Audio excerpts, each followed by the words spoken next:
All right, welcome back to another video, and we got a really cool one today. I'm here with Joe Stanek. We're out at Gameday Barbell, and Joe, he's getting into the YouTube game a little bit more, and he's got a new series called Coach Times Coach. And so we're going to be putting part 1 on my channel, which you're obviously watching right now, and part 2 is going to be on his channel, kind of a podcast style. So we're just going to kind of shoot back and forth, talk about powerlifting. Obviously, a lot of people I know who watch my channel also probably heard us on Two White Lights when we do our coaching roundtables. Those are always really popular. I know you got some good topics. So Joe, if you want to kind of give some breakdown of kind of what's going to be entailed, and then let's get rolling and talk. Yeah, so just the idea of this whole series is just kind of coaches going back and forth, talking shop. I've done a few episodes already, which if you guys want to check out, like Steve said, that'll be over on my channel along with the second part of this episode. But we're going to go over a few different topics.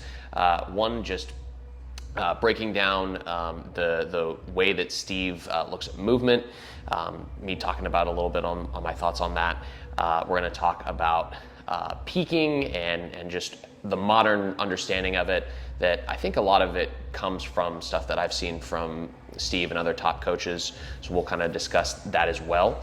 And then we'll sprinkle in a few other things depending on what the conversation takes us through. That's kind of what this whole video is about, is just coaches talking shop. So we can go from there.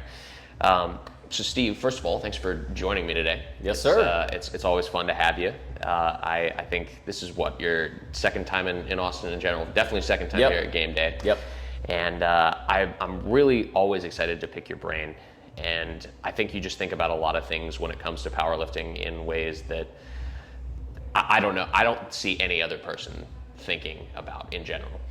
So I wanted to kind of start off today just asking you a little bit about how you typically look at athletes and make changes to their technique.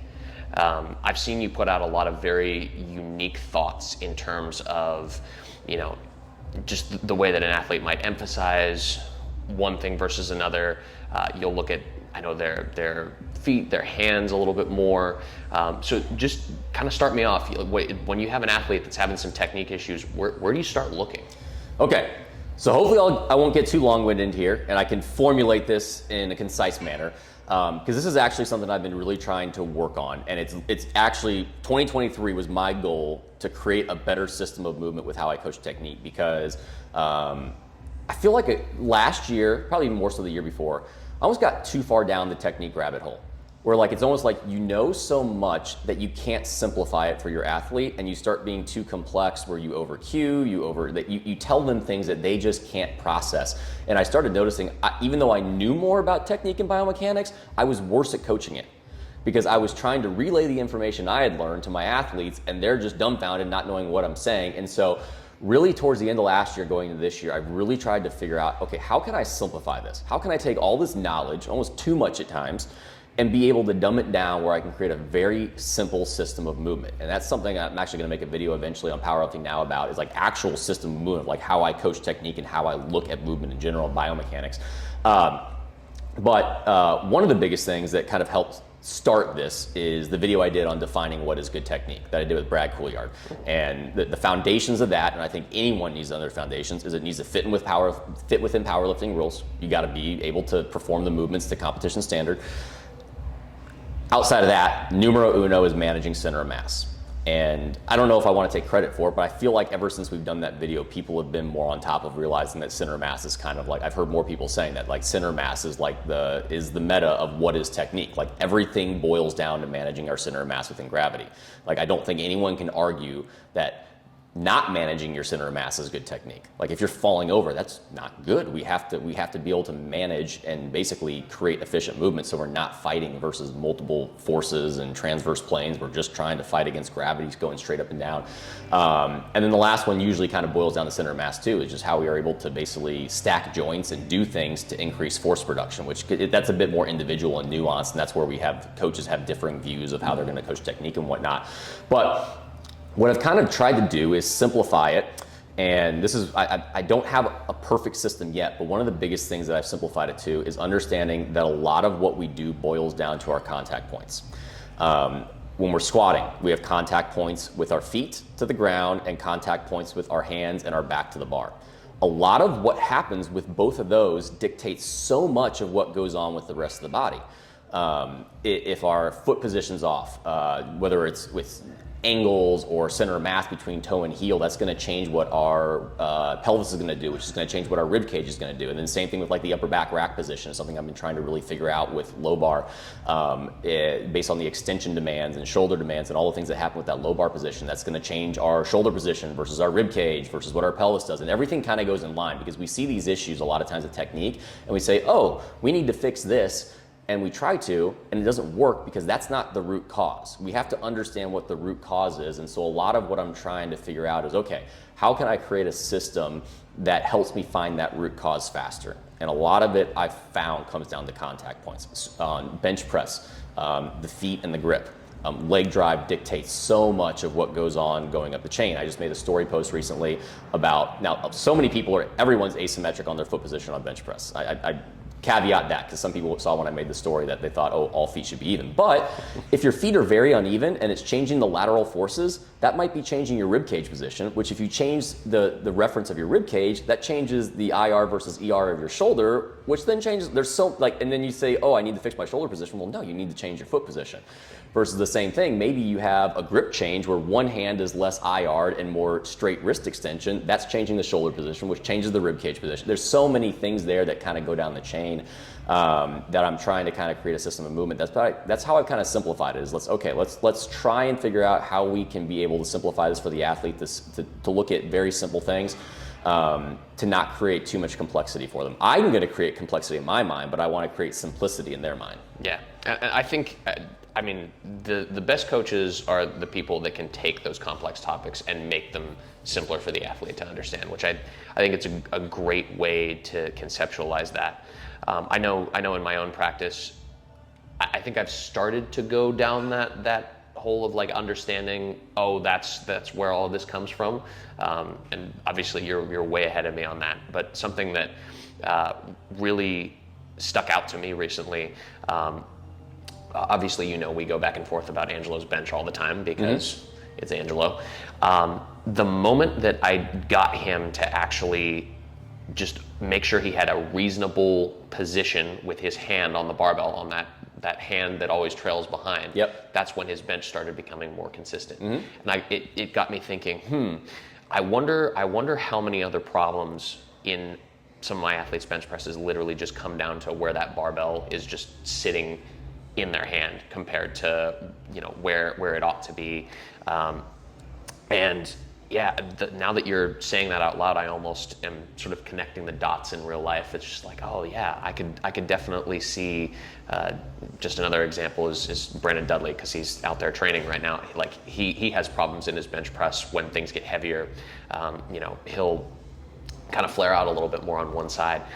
I wonder if looking just specifically at how he's altering his position and all, maybe he's getting a little bit too excited because his bench is fine at lower weights.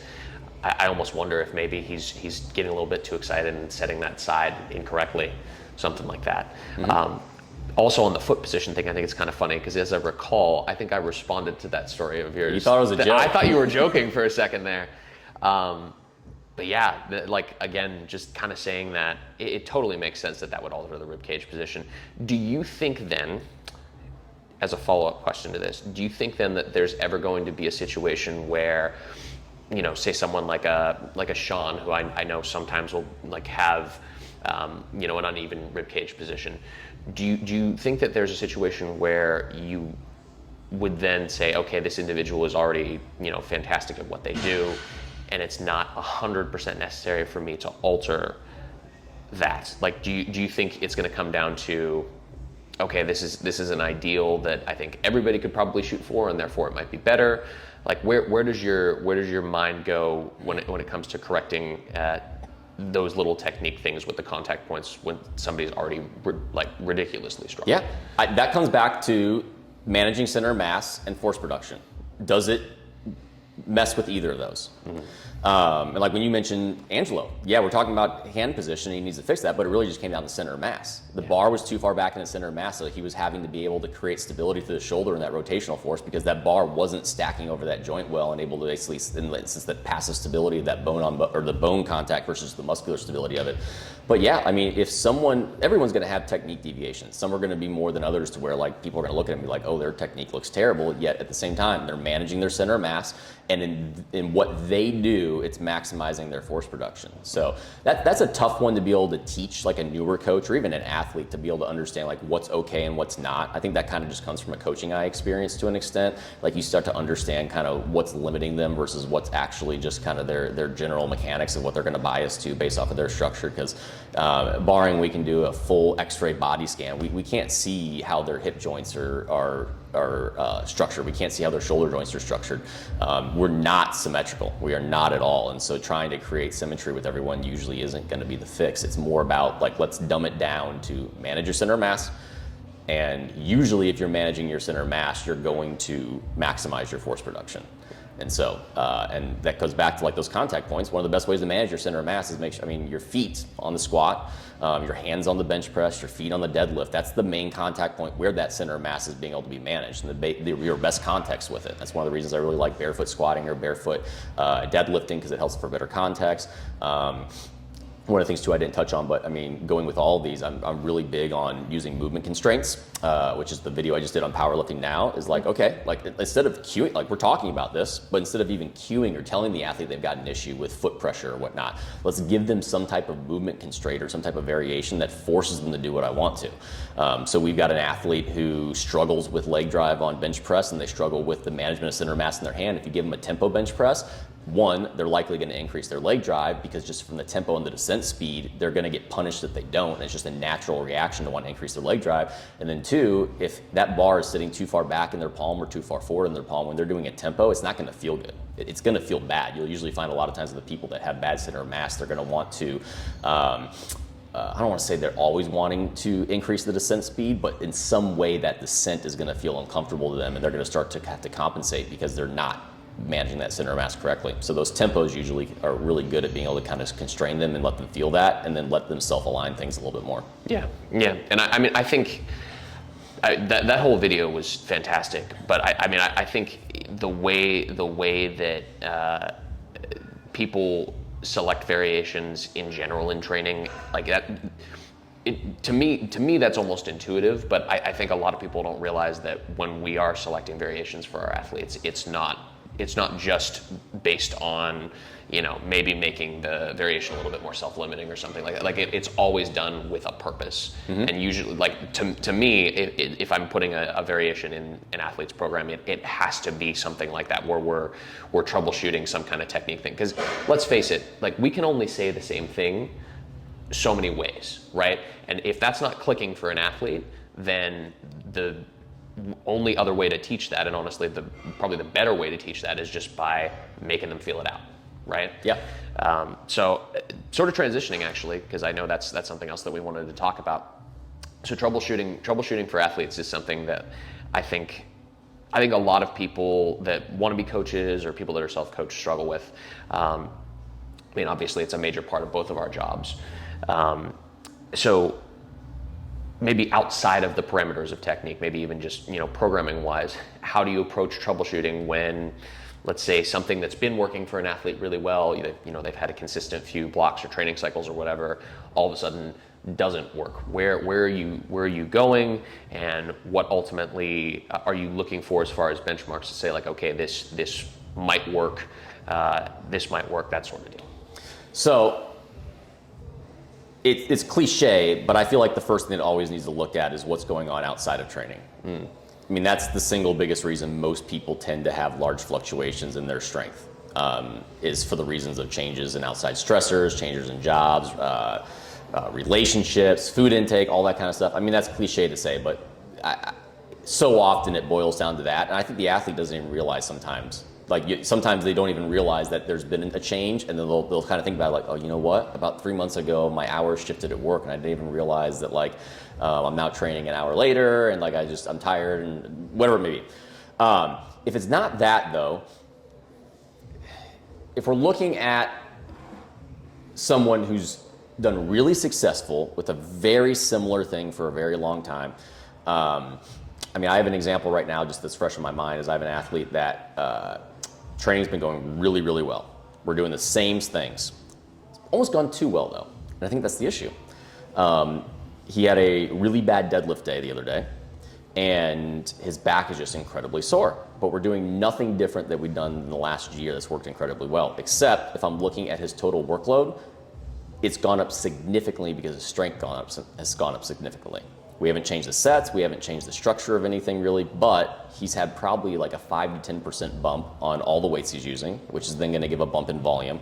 And so his total workload is going up. So maybe I need to change his total workload now, because maybe we were in a sweet spot for total workload, and as that intensity rises and as the absolute weight rises, maybe that workload is now getting too high. And I think that's something some people like, as you get stronger, things are going to change because that workload is now different. If you're, I mean, I'm sure Ashton Ruska's programming can look a little different when he used to squat 500 pounds versus when he can squat 800 pounds. There's a bit of a difference there. So that's probably the one thing I'll say. I mean, we could go for multiple factors of what we can go for troubleshooting, but I think one of the ones, if we're looking at someone who's had long-term success on something, and now all of a sudden it doesn't work, and it has nothing to do with external factors, we might need to look at the fact that because they got stronger, is that actually now making significant changes in their workload?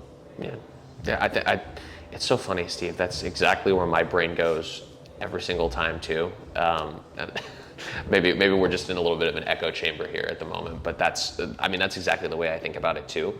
One of the things that I've taken to, it's almost funny. We kind of talked about how just off camera how the landscape has changed so much since we got into the game. I think back to the 2014, 2015, maybe even 2016 era where just everybody was like tonnage, volume, like just push it as hard as you can. And for a while there, like that was not something that I was really tracking that hard. Nowadays, that is something that I'm tracking again for that exact reason. Mm-hmm. That's something that, like, as I'm writing somebody's training program, I'm comparing, you know, the approximate tonnage that they're going to handle compared to, you know, 1, 2, 3 blocks ago. Because if it gets outside of a certain range, I'm thinking, okay, this could potentially make the end of the block go worse, despite, you know, the actual system of the macro cycle being something that's been successful for such a long time. Like, again, I'll use Angelo as an example, because this is going to come out after the Arnold, and I don't think he'll mind if I share this. He's been dealing with a QL issue, and for the longest time, I couldn't figure out what it was. Like he's able to squat, but afterward he gets this stiffness in his QL that is kind of painful. Luckily, it doesn't last too long or prevent him from training normally. But to me, I think the only thing that's really changed about his training is that his squat has just significantly gotten stronger this year, right? So it's just like, okay, we've got to do something that pulls back on the total workload that he does, because ultimately, I mean, we know this, just general management of training load is what typically correlates with most injuries, pain, etc.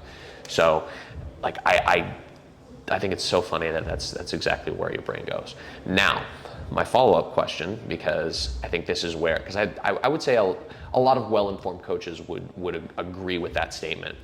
Let's say you go to that and workload's in check. Where are you going from there? Because I think that's the next step that a lot of people wouldn't necessarily know where to go from there. Okay, I'm going to get to that. I want to point out one thing, because I think we're on the same page here, but where some people who may not be watching and understand, because this is another video I plan to do, is what I consider like the new age of block periodization.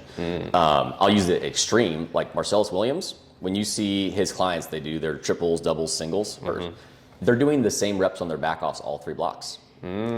That's where I think a lot of people who, like, we're talking in the sense that we do that. We don't make massive shifts in workload changes. Like, we're not having someone do 7s and 5s and 3s across a 3-block process, and that's how it goes. We might be doing a top set of 5 and back off 5s, and then it's 4s, and then it's a top set of 3 and then 5s again. So really, we're looking at workload being the same throughout. So that's one of the biggest keys. That's the precursor to everything we just talked about. That is something that I think most modern coaches do. That's more of a paradigm shift. Going back to, okay, so not external stressors, not workload changes. There could be a Whoops. I should have paid attention to that. Do we want to maybe record like a little like outro and then we can continue the conversation? We can. Or you want to finish this one up real quick and then go into peaking, and peaking's all on your channel? Okay. Yeah, that works too. Because I think peaking, well, we'll see. All right, Seabass, you're gonna have to cut that right there and get back to what Steve was saying. Okay. Where's that at? All right, so if external factors are not an issue, if workload's not the issue, there's a lot of small stones that it's hard to be able to pinpoint. Is there technical deviations that have occurred over time? Because I mean, you've had this. One of the things that drives me insane about coaching is I will get someone on point, technique is great, and then I'll just notice after like a 3-month span, what just happened? Like it's not good anymore. And it's such a slow change that you don't notice it until like 3 months down the road. You're like, this looks nothing like it used to be. And like, you're like, now I gotta go fix their technique again.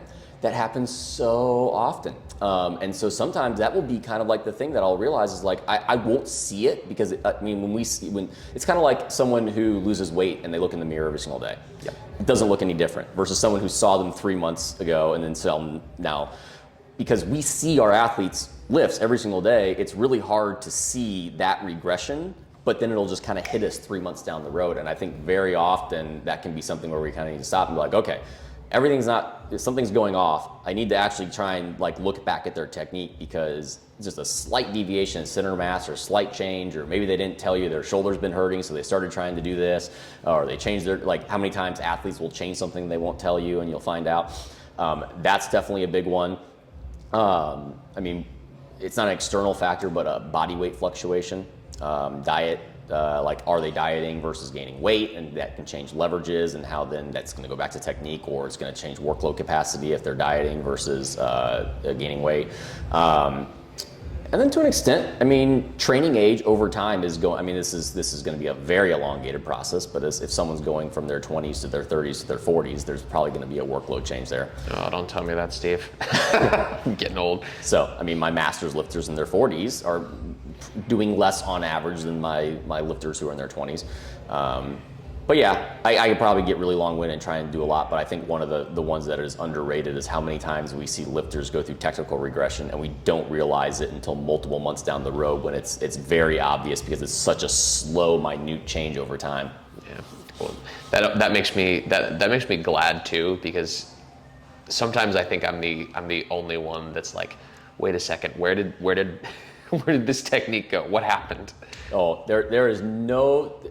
My wife hears me yell sometimes upstairs and knows I'm frustrated. There is nothing that gets me more frustrated when I'm just like, how did we get things looking so good and all of a sudden we just forgot how to squat all of a sudden, and now we got to spend the next 3 months learning how to squat again. Yep. So. Well, I think that's a good place to cut this part off if you want to take us home for this. Yeah. Well, again, thank you very much, Joe, for coming on. I'm going to link part 2 down below to Joe's channel, so make sure to check that out. We're going to talk about peaking, which I know people love to listen to. That's something that's not talked about as much. So we're going to dive into that and some of my thoughts there. But thank you all for tuning in. If you have not subscribed, make sure to do so. Give the video a like. Ask any questions down below that you have. Be happy to answer. And make sure to share this video, get the information out there. And until next time, peace.